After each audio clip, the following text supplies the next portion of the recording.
Lieutenant general Mohammad Asif Malik DGISI तैनात 23 सितंबर को अपनी जिम्मेदारियां संभालेंगे। मोहम्मद आसिफ मलिक इस वक्त GHQ में एडजुटेंट जनरल के फराइज सर अंजाम दे रहे हैं।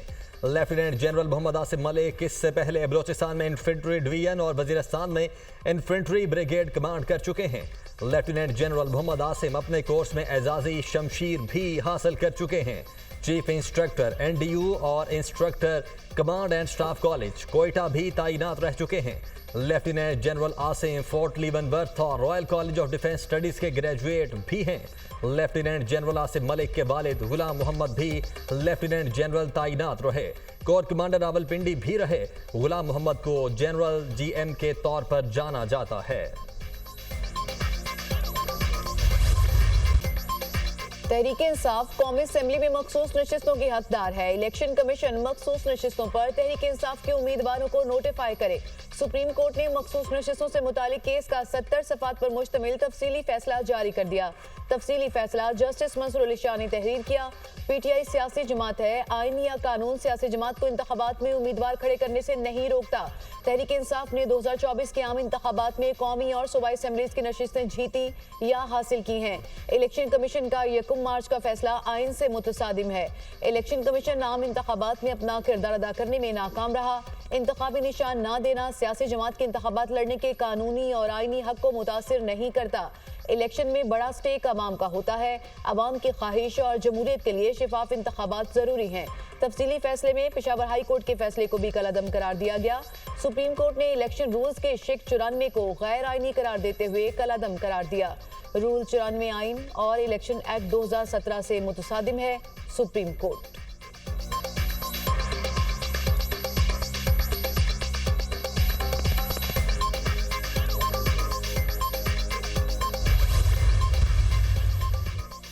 जस्टिस समीन और जस्टिस नईम अफगान ने जिस तरीके से इख्तिलाफ किया वो गैर शाइस्ता है। 8 जजेस की 12 जुलाई के फैसले को गैर आईनी करार देने के रिमार्क्स पर दोनों जजेस पर सख्त तनकीद। जस्टिस समीनुद्दीन और जस्टिस नईम अख्तर अफगान का अमल सुप्रीम कोर्ट के जजेस के मनसब के मुनाफी है। इस तरह साथी जजेस बारे राय देना सुप्रीम कोर्ट की साख को मुतासिर करने के मुतरादिफ है। कानूनी मामलात पर हर जज अपनी राय देने का हक रखता है। जिस अंदाज में 2 जजेस ने अक्सरियती फैसले को गलत कहा, यह निज़ाम इंसाफ में खलल डालने के मुतरादिफ है। भारी दिल से बताते हैं 2 साथी जस्टिस अमीनुद्दीन, जस्टिस नईम अफगान ने हमारे फैसले से इत्तेफाक नहीं किया। साथी जजेस के 3 अगस्त के इख्तिलाफी नोट सुप्रीम कोर्ट के जजेस के हवाले से मुनासिब नहीं। ज्यादा परेशान कुन बात यह है जजेस अपने राय देते हुए हुदूद से तजावुज कर गए। 2 जजेस ने 80 कामयाब उम्मीदवारों को वार्निंग दी। सुप्रीम कोर्ट का इलेक्शन कमीशन के रवैये पर हैरानगी का इजहार। इलेक्शन कमीशन बुनियादी फरीक मुखालिफ के तौर पर केस लड़ता रहा। इलेक्शन कमीशन का बुनियादी काम साफ शिफाफ इंतखाबात कराना है। इलेक्शन कमीशन के इंतखाबी अमल में नुमाया गलतियों के बायस अदालती मुदाखलत जरूरी हो जाती है। इंतखाबी निशान ना होने पर मखसूस नशिस्तें ना देना इलेक्शन कमीशन की जानिब से इजाफी सजा है। इंट्रा पार्टी इंतखाबात ना कराने की सजा इंतखाबी निशान वापस लेने से ज्यादा कुछ नहीं। इंतखाबी निशान वापस लिए जाने का ये मतलब नहीं कि सियासी जमात के आईनी हकूक खत्म हो गए। पार्टी के अंदरूनी मामले पर शहरियों के वोट के बुनियादी हकूक को खत्म नहीं किया जा सकता। इलेक्शन कमीशन ने अपने हुक्मनामे में PTI के आईनी हकूक वाजे नहीं किए। इलेक्शन कमीशन ने PTI के 80 में से 39 MNAs को तहरीक इंसाफ का जाहिर किया। सुप्रीम कोर्ट ने PTI को रिलीफ देने पर भी वजाहत कर दी। PTI के केस में फरीक बनने की दरख्वास्त हमारे सामने मौजूद थी।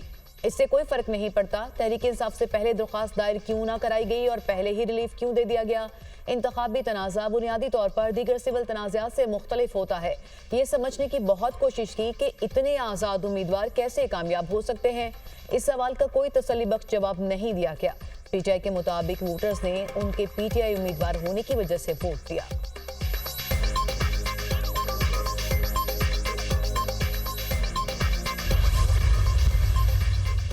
अदालती फैसले में कहा गया बल्ले के निशान वाले केस में पार्टी के आईनी हुकूक वाजे कर दिए जाते तो इबहम पैदा ही न होता।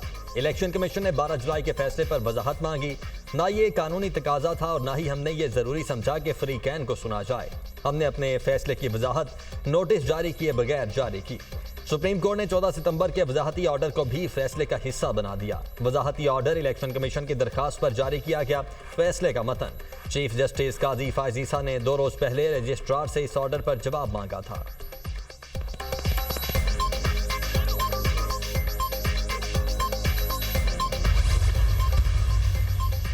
पार्लियामान की कानून साजी सुप्रीम कोर्ट के फैसलों से बालातर है। आइन और कानून के मुताबिक ये सीटें तहरीक इंसाफ को नहीं दी जा सकती। इलेक्शन कमीशन ने आइन और कानून के मुताबिक अपनी जिम्मेदारी अंजाम देना है। एक तरफ मुल्की कानून और दूसरी तरफ अदालत का फैसला है। कानून वाज़ेह है कि आज़ाद उम्मीदवार को 3 दिन में पार्टी में शमूलियत इख्तियार करना है। आज़ाद उम्मीदवार की किसी सियासी जमात में शमूलियत का अमल नाकाबिले वापसी है। PTI election commission Peshawar high court और ना सुप्रीम कोर्ट में फ्रीक थी। तफसीली फैसले में ये बात नहीं है कि सीटें किस तरह तकसीम होंगी। फ्रीकैन को सुन लिया जाता तो शायद ये इबहम दूर हो जाता। माजी में भी बहुत बड़े सख्त इख्तलाफी नोट सामने आए। नजरसानी बिल्कुल गैर मौसर नहीं हुई। वज़ीर कानून आज़म नज़ीर तारड़ की न्यूज़ कॉन्फ्रेंस।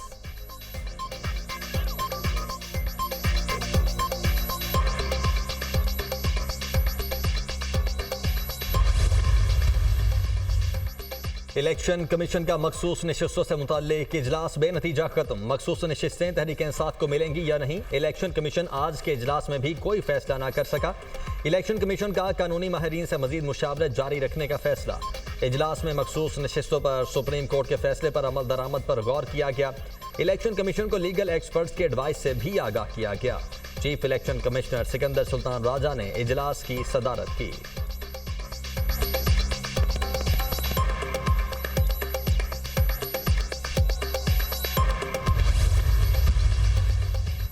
तरमीमी ऑर्डिनेंस के बाद सुप्रीम कोर्ट की प्रैक्टिस एंड प्रोसीजर कमेटी का पहला इजलास जस्टिस मंसूर शाह जजेस कमेटी में शिरकत किए बगैर चले गए। जस्टिस मंसूर शाह का तरमीमी ऑर्डिनेंस पर तहफ़्फ़ुज़ात का इजहार। चीफ जस्टिस काजी फायजी शाह और जस्टिस अमीनुद्दीन खान की इजलास में शिरकत। सुप्रीम कोर्ट का 63 नजरसानी के समाअत के लिए 5 रुकनी लार्जर बेंच तश्कील। चीफ जस्टिस पाकिस्तान सरबराही करेंगे। Justice Munib Akhtar, justice Aminuddin Khan bench में शामिल। Justice Jamal Mandokhail, justice Mazhar Alam Miankhel भी बेंच का हिस्सा।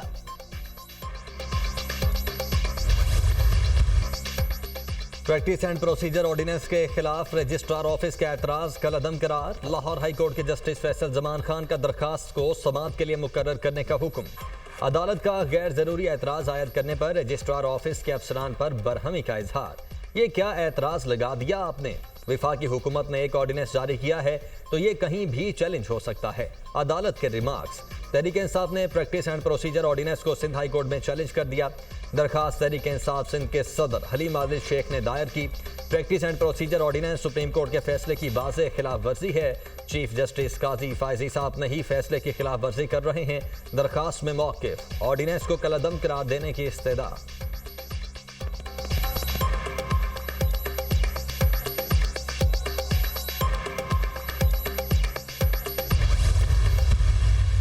तरामीम हो रही है ये सिर्फ एक बंदे को अकोमोडेट करने के लिए की जा रही है, अदलिया को ज़ेर करने के लिए किया जा रहा है, ईवान का पूरा स्ट्रक्चर चेंज करने के लिए किया जाता है। बदनीयती पर मबनी थी इलेक्शन कमीशन का एक्सप्लेनेशन। इलेक्शन कमीशन ने यह कहा था कि हम किसकी कन्फर्मेशन एक्सेप्ट करें क्योंकि पीटीआई का एक स्ट्रक्चर मौजूद नहीं है। इलेक्शन कमीशन ने सुप्रीम कोर्ट को नहीं बताया कि इनका इलेक्शन हुआ है, उनको नहीं कहा कि बैरिस्टर गौर खान इसके चेयरमैन है। आईनी तरामीम गैर आईनी है। तरामीम एक बंदे को फायदा पहुंचाने के लिए की जा रही है। अगर कोई जज मर्जी के फैसले ना दे तो उसको तब्दील कर दिया जाएगा। मजीद तजुर्बात नहीं चलेंगे। सुप्रीम कोर्ट को हम मजबूत करेंगे। इलेक्शन कमीशन का वजाहत मांगना बदनीयती पर मबनी है। अमेरिका का वीजा आसानी से मिल जाता है लेकिन जलसे का एनओसी नहीं मिलता। एनओसी के लिए ऐसी शराइत रखी जाती हैं कि जलसा ना हो। अवाम ने फिर भी 7 घंटे में कामयाब जलसा करके दिखाया। Chairman PTI barrister Gohar Khan की मीडिया टॉक। तहरीक इंसाफ की कोर कमेटी का इजलास। सुप्रीम कोर्ट के तफसीली फैसले का जायजा। बानी पीटीआई के मुकदमात पर भी ब्रीफिंग।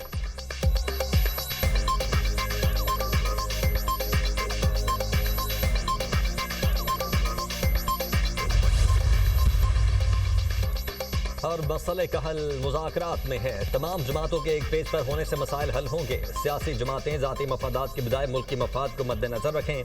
सुप्रीम कोर्ट के फैसले से फ्लोर क्रॉसिंग का कानून सवालिया निशान बन गया। इलेक्शन कमीशन सियासी जमातों को रेगुलेट करता है। स्पीकर पंजाब असम्बली मलिक अहमद खान की प्रेस कॉन्फ्रेंस।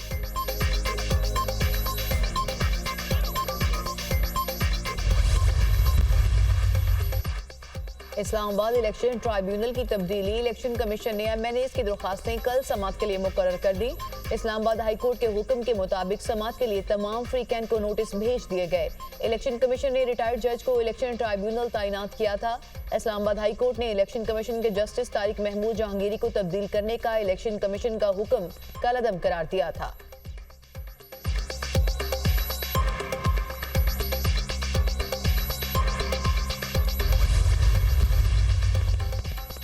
NA97 में दोबारा गिनती से मुतल्लिक अली गौहर की नजरसानी दरखास्त पर समाअत। सुप्रीम कोर्ट ने नजरसानी दरखास्त मरकजी केस सुनने वाले 2 रुकनी बेंच को भेज दी।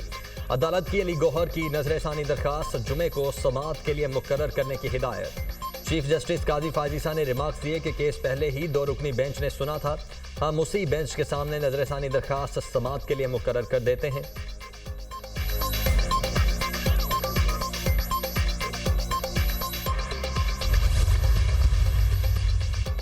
तोशाखाना 2 केस में अहम पेशरफ। बानी PTI और बुशरा बीबी के खिलाफ FIA का सप्लीमेंट्री चालान पेश। बानी PTI और बुशरा बीबी के खिलाफ ठोस शवाहिद मौजूद हैं।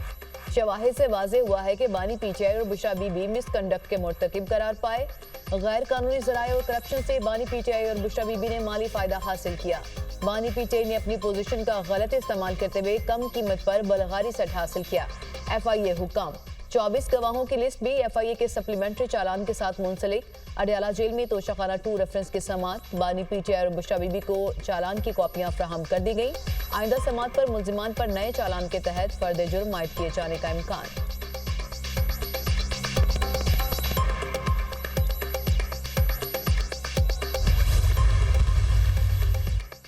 मालियाती पॉलिसी में मुदाखिलत नहीं करेंगे। सुप्रीम कोर्ट बतौर अदालत रेगुलेटरी ड्यूटी से मुतल्लिक मुज़ाकरात नहीं कर सकती।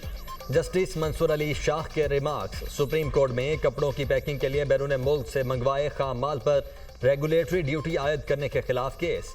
जस्टिस मंसूर अली शाह ने कहा, विफाकी हुकूमत रेगुलेटरी ड्यूटी आयद कर सकती है, ये फेडरेशन का पॉलिसी मामला है। विफाकी हुकूमत ने तय करना है किस पर रेगुलेटरी ड्यूटी आयद करनी है। जस्टिस आयशा मलिक ने रिमार्क्स दिए, हमारा काम मालियाती पॉलिसी को देखना नहीं है। अदालत ने हाईकोर्ट के फैसले के खिलाफ अपील खारिज कर दी।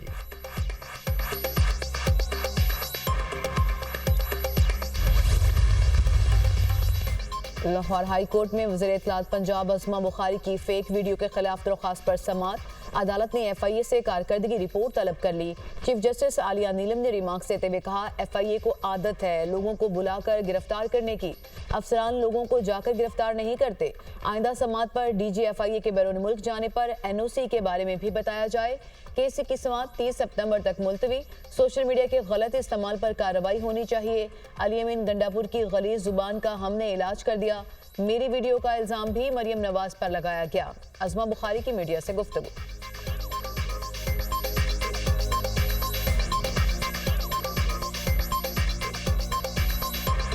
लंदन में मैं मियाँ साहब को मिलने के लिए गई थी। मेरी बगैर इजाज़त के इस शख्स ने मेरी बैग से मेरी वीडियो बनवाई। जब इस तरह की गंदी और घटिया गुफ्तगू जो गंडापुर ने की थी, उसका तो खैर इलाज हमने कर दिया। उसने जो जो ट्वीट किया मैं बता भी नहीं सकती। जलसे के दौरान भी मैं वो वीडियो, मेरे पास वो है ट्वीट्स, मैं पढ़ना नहीं चाहती जो इसने चीफ मिनिस्टर के बारे में कही है। मेरी वीडियो का इल्ज़ाम भी मरियम नवाज पे लगा दिया। चीनी सदर का शी जिनपिंग का वजीर आजम शहबाज शरीफ की सालगिरह पर तहनीयती खत। आपकी सालगिरह पर मुबारकबाद और नेक तमन्नाओं का इजहार करता हूँ। पाकिस्तान और चीन कठिन और अच्छे वक्तों के स्ट्रेटेजिक ताउन के शराकतदार हैं। तारीख गवाह है, दोनों मुमालिक ने हमेशा एक दूसरे पर भरोसा किया और हमेशा एक दूसरे का साथ दिया। दोनों मुल्कों में ऐसा मजबूत रिश्ता कायम हुआ जिस पर बदलता हुआ बैनुल-अक़वामी मंजरनामा कभी असरअंदाज नहीं हुआ। चीन पाकिस्तान ताल्लुकात की मजबूती मेरे लिए इंतहाई अहमियत की हामिल है। आपके साथ मिलकर स्ट्रेटेजिक ताउन के फ़रोग़ और CPEC की तामीर के लिए काम करने का ख्वाह हूँ। खत का मतन।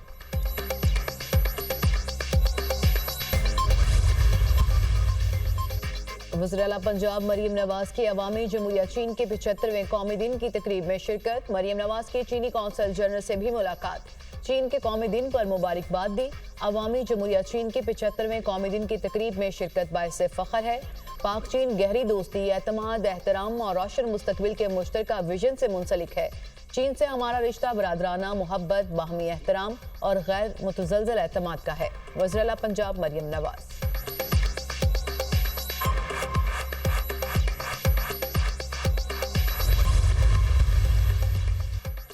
वजीर आजम शहबाज शरीफ लंदन में 2 रोज़ा क़याम के बाद अमरीका के लिए रवाना।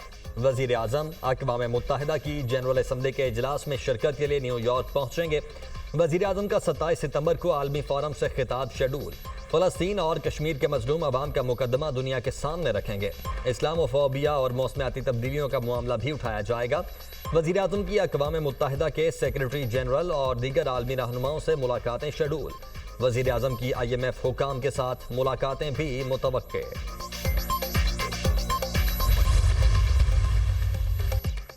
लाहौर जलसे से चचा भतीजी घबरा गए हैं। हमारा अगला जलसा पिंडी में होगा। लाहौर और इस्लामाबाद जलसे में पंजाब हुकूमत ने फस्तायत का मुजाहिरा किया। गरीब लोग महंगाई की वजह से मर रहे हैं। हुकूमत प्रैक्टिस एंड प्रोसीजर बिल के पीछे लगी हुई है। हुकूमत की सारी तवज्जो मखसूस नशिस्तें हथियाने पर लगी है। कायदे हिज़्ब इख्तिलाफ पंजाब असम्बली मलिक अहमद भच्चर की मीडिया से गुफ्तगू।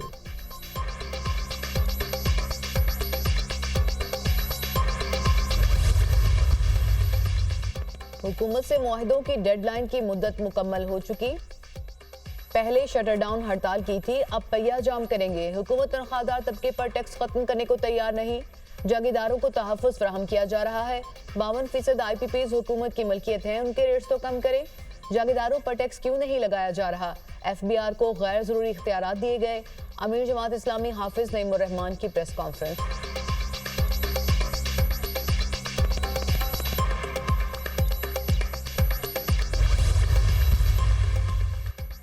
वज़ीर आला सिंध की ज़ेर सदारत ई गवर्नेंस सिस्टम से मुतल्लिक इजलास। मुराद अली शाह ने कहा, सेक्रेटेरिएट सतह पर तमाम महकमों को डिजिटल सिस्टम से मुंसलिक किया जाए।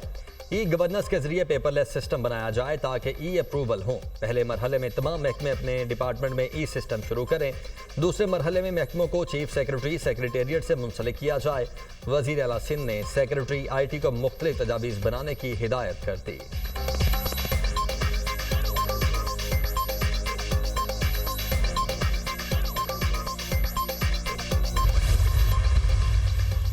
वज़ीर आला पंजाब मरियम नवाज और नवाज शरीफ से अमरीकी सफीर डोनाल्ड ब्लूम की मुलाकात। दोनों ममालिक के बाहमी दिलचस्पी के अमूर पर तबादला ख्याल। मुलाकात में वफाकी वज़ीर एहसन इकबाल और सीनियर सूबाई वज़ीर मरियम औरंगज़ेब भी शरीक।